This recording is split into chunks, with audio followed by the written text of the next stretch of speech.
Apex எனப்படும் ஒரு F1 racing டீமை ரூபன் தன்னுடைய டீமில் சன்னியை சேர்த்துக்கொள்ள விரும்புகிறார்.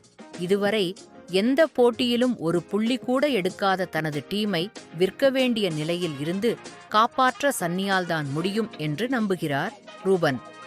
சன்னியால் ரூபனின் டீமை காப்பாற்ற முடிந்ததா? அதன் பிறகு என்னவானது என்பதே F1 படத்தின் திரைக்கதை. மற்ற படங்களுக்கும் ஸ்போர்ட்ஸ் படங்களுக்கும் இருக்கும் வித்தியாசமே, ஸ்போர்ட்ஸ் படங்களில் இதுதான் முடிவாக இருக்கும் என்பது தொடக்கத்திலேயே ஆடியன்ஸுக்கு தெரிந்துவிடும். உலக அளவில் பெரும்பாலான ஸ்போர்ட்ஸ் படங்களில் ஒரே போன்ற முடிவுதான். ஆனால் அதை ஒரு இயக்குனர் ஆடியன்ஸுக்கு காட்சி ரீதியாகவும் உணர்வு ரீதியாகவும் எப்படி கொண்டு போய் சேர்க்கிறார் என்பதில்தான் சூட்சுமம் இருக்கிறது.